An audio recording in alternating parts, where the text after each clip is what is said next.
Bạn đã từng nhìn vào gương và tự hỏi, diện mạo của mình nói lên điều gì chưa?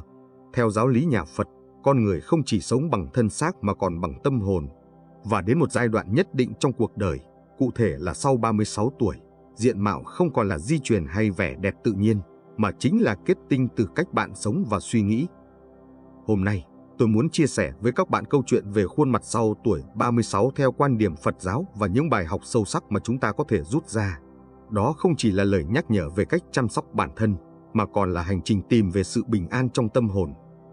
Đừng bỏ lỡ bất kỳ phút giây nào của video này, bởi những gì tôi sắp nói không chỉ thay đổi cách bạn nhìn nhận về mình mà còn giúp bạn tìm thấy chìa khóa để sống một đời an nhiên và hạnh phúc.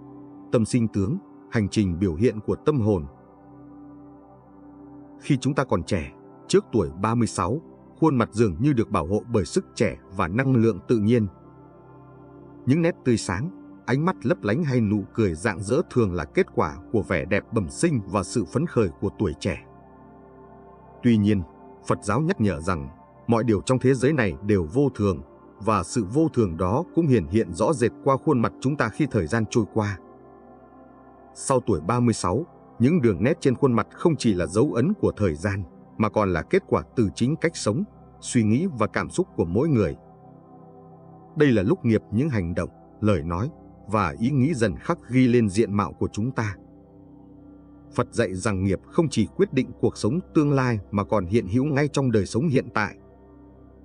Khuôn mặt trong trường hợp này trở thành một tấm gương phản chiếu trung thực nhất nội tâm của mỗi người. Một người thường xuyên sống trong sân hận, ganh ghét và đố kỵ sẽ mang những nét cứng nhắc, nặng nề trên khuôn mặt. Đôi mắt họ thiếu đi sự trong sáng, và nụ cười, nếu có, cũng không thể giấu được vẻ gượng ép, lạnh lẽo. Ngược lại, những ai thực hành lòng từ bi, hỷ xả, hai trong số những pháp quan trọng nhất của Phật giáo, sẽ sở hữu ánh mắt tràn đầy sự dịu dàng, cùng một nụ cười chứa đựng sự an nhiên, dễ chịu. Những biến đổi này không phải ngẫu nhiên.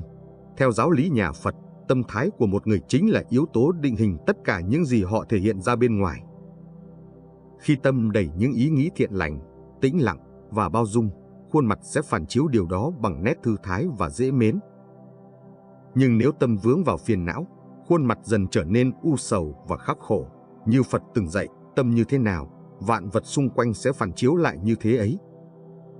Điều này nhấn mạnh một sự thật rằng vẻ đẹp thực sự không chỉ nằm ở các đặc điểm bề ngoài, mà là biểu hiện của tâm hồn bên trong. Trong Phật giáo, điều này được ví như một đóa sen mọc lên từ bùn lầy. Dù xuất phát từ nơi không hoàn hảo, sen vẫn nở rộ và tỏa hương nhờ bản chất thanh khiết.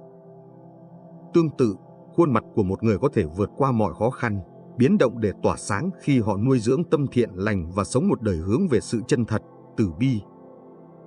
Do đó, việc chăm sóc tâm hồn không chỉ đơn thuần là lý thuyết mà cần được thực hành hàng ngày. Mỗi suy nghĩ tốt, mỗi lời nói chân thành và mỗi hành động thiện lành chính là những bước để nuôi dưỡng diện mạo của bạn, giúp nó trở thành biểu hiện chân thực nhất của một tâm hồn an nhiên, tự tại. Hành trình tu dưỡng để tâm sinh tướng. Nuôi dưỡng từ bi và hỷ xả. Trong triết lý Phật giáo, từ bi và hỷ xả là những pháp môn cốt lõi giúp tâm hồn an lạc. Từ bi mang ý nghĩa tình thương không phân biệt, hướng đến việc giảm bớt khổ đau cho người khác. Hỷ xả lại là sự buông bỏ những chấp niệm, đặc biệt là sân si và oán giận.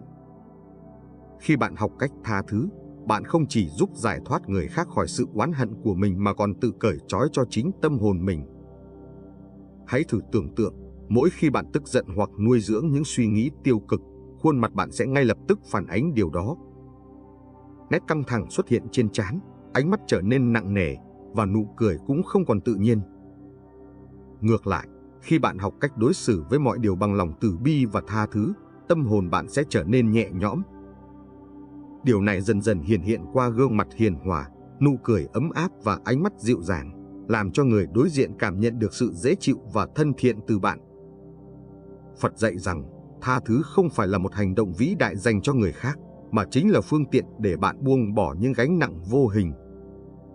Khi tâm hồn bạn trong sáng, khuôn mặt bạn sẽ toát lên một vẻ đẹp tự nhiên, vượt qua mọi chuẩn mực của sự tô vẽ. Thực hành thiền định. Thiền định là một trong những phương pháp quan trọng nhất trong Phật giáo để quay về bên trong, thanh lọc tâm trí và tìm kiếm sự bình an. Khi thiền, bạn dừng lại những bộn bề bên ngoài, tập trung hoàn toàn vào hơi thở và hiện tại. Đây không chỉ là cách giảm căng thẳng mà còn là hành trình giúp bạn kết nối với chính mình. Khoa học hiện đại đã chứng minh rằng thiền định có thể làm giảm hormone gây căng thẳng, cải thiện lưu thông máu và mang lại sự tươi trẻ cho khuôn mặt. Nhưng trong góc nhìn Phật giáo, thiền không chỉ cải thiện sức khỏe mà còn làm sáng lên ánh sáng nội tâm. Khi tâm trí bạn tĩnh lặng, không còn bị ngoại cảnh khuấy động, bạn sẽ nhận thấy thần thái và diện mạo của mình thay đổi. Hãy thử dành mỗi ngày 10 đến 15 phút để thiền, có thể là vào buổi sáng trước khi bắt đầu công việc hoặc vào buổi tối để kết thúc một ngày dài. Bạn sẽ cảm nhận không chỉ tâm hồn được xoa dịu, mà gương mặt cũng dần trở nên rạng ngời và thanh thản, như thể ánh sáng từ bên trong đang chiếu rọi ra bên ngoài. Sống trong chánh niệm. Chánh niệm, hay sự tỉnh thức trong từng khoảnh khắc hiện tại, là một thực hành quan trọng giúp con người thoát khỏi những khổ đau do vọng tưởng. Phật dạy rằng, quá khứ đã qua, tương lai chưa đến, chỉ có hiện tại là thật. Nhưng con người thường bị cuốn vào hối tiếc về quá khứ hoặc lo lắng cho tương lai, khiến tâm trí bị phân tán và mất đi sự bình yên. Khi bạn sống trong chánh niệm, bạn có thể làm chủ suy nghĩ và cảm xúc của mình. Điều này không chỉ mang lại lợi ích cho tinh thần mà còn trực tiếp ảnh hưởng đến diện mạo của bạn. Một người luôn giữ chánh niệm thường có ánh mắt sáng, nét mặt nhẹ nhàng và nụ cười tự tại. Điều này xảy ra bởi họ không còn bị áp lực từ những vọng tưởng chi phối, tâm hồn họ tỏa ra sự an nhiên mà không cần nỗ lực. Sống trong chánh niệm không chỉ là thực hành trên thiền tọa, mà là cách bạn tiếp cận mọi khía cạnh của cuộc sống. Hãy tập trung hoàn toàn vào những gì bạn đang làm, từ việc uống một tách trà, đi bộ trong thiên nhiên hay lắng nghe người khác. Khi tâm trí không bị kéo đi bởi những lo âu không cần thiết, diện mạo bạn sẽ trở nên tự nhiên và rạng rỡ. Câu chuyện về tâm và tướng. Trong kinh điển Phật giáo, có một câu chuyện ý nghĩa về sự liên kết giữa tâm hồn và diện mạo. Một nhà sư trẻ thường xuyên cảm thấy tự ti về vẻ ngoài của mình. Trong mắt ngài, khuôn mặt mình không đủ đẹp, không đủ thu hút để được người khác yêu mến. Suy nghĩ này trở thành nỗi bận tâm lớn trong lòng, khiến ngài luôn cảm thấy bất an và mất tự tin trong mọi việc. Một ngày nọ, nhà sư đến hỏi vị thầy của mình, "Thưa thầy, làm sao để con trở nên đẹp hơn trong mắt người khác? Con muốn họ nhìn thấy con với ánh mắt yêu mến và ngưỡng mộ." Vị thầy, thay vì trả lời ngay, đưa nhà sư đến trước một tấm gương lớn. Ngài chỉ vào hình ảnh phản chiếu và nói, "Con thấy gì?" Nhà sư đáp, "Con thấy khuôn mặt đầy khuyết điểm của mình." Lúc này, vị thầy mỉm cười hiền từ và nói, "Con hãy dừng nhìn vào gương đi, thay vào đó, hãy nhìn vào tâm mình. Khi con gột sạch những ý nghĩ sân hận, phiền não và u sầu, tự tâm con sẽ phát ra ánh sáng. Khi đó, con không cần ai khen con đẹp, bởi vì ai gặp con cũng sẽ cảm nhận được sự an lành từ con." Lời dạy ấy như ánh sáng soi rọi vào tâm trí nhà sư. Ngài bắt đầu tập trung vào việc tu dưỡng nội tâm, buông bỏ những suy nghĩ tiêu cực và chăm chỉ thực hành lòng từ bi. Qua thời gian, dù khuôn mặt không thay đổi, nhưng thần thái của ngài hoàn toàn khác biệt. Ánh mắt của ngài trở nên trong sáng, nụ cười mang lại cảm giác dễ chịu và hiền từ. Bất kỳ ai gặp ngài cũng cảm thấy an nhiên và gần gũi, như thể đang đứng trước một đóa sen tỏa hương từ bùn lầy.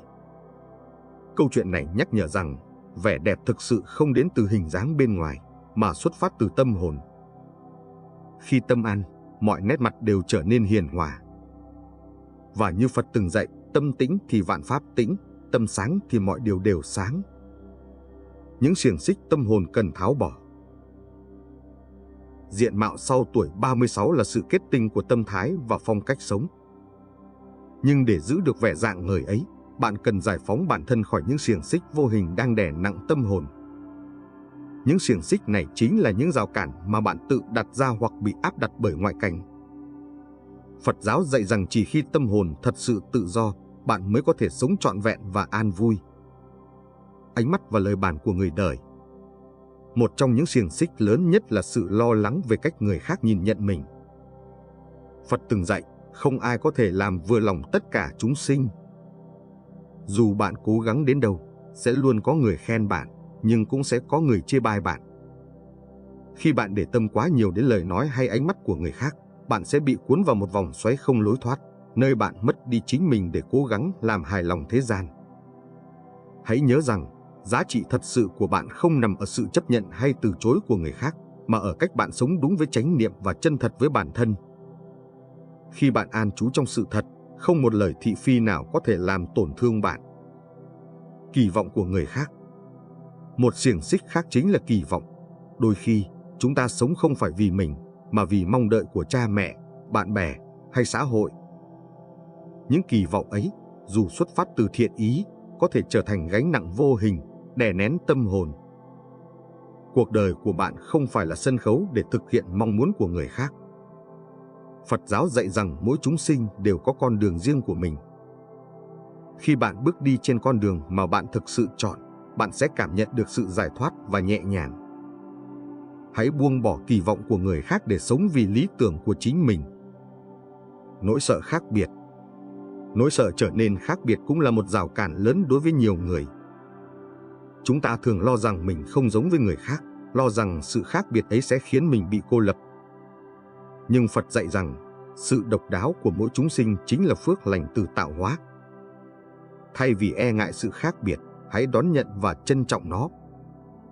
Đó chính là món quà giúp bạn sống đúng với bản chất thật của mình. Khi bạn học cách yêu thương chính mình và tự tin với sự khác biệt ấy, bạn sẽ không chỉ giải phóng tâm hồn mình mà còn lan tỏa sự bình an đến những người xung quanh. Sau tuổi 36, diện mạo của bạn không chỉ là hình ảnh bên ngoài mà còn là tấm gương phản ánh tâm hồn. Chăm sóc diện mạo thực sự bắt đầu từ việc làm sạch tâm, sống đúng với chánh niệm và nuôi dưỡng lòng từ bi. Hãy nhớ rằng, khuôn mặt bạn sẽ luôn rạng ngời khi bạn sống trong sự an nhiên và hạnh phúc. Đừng chỉ làm đẹp bên ngoài, hãy làm đẹp từ tâm. Nếu bạn thấy bài viết này hữu ích, hãy nhấn thích và đăng ký để không bỏ lỡ những nội dung giá trị khác. Hãy cùng tôi lan tỏa thông điệp về sự an nhiên trong cuộc sống. Hành trình làm đẹp từ tâm bắt đầu từ hôm nay. Bạn đã sẵn sàng chưa?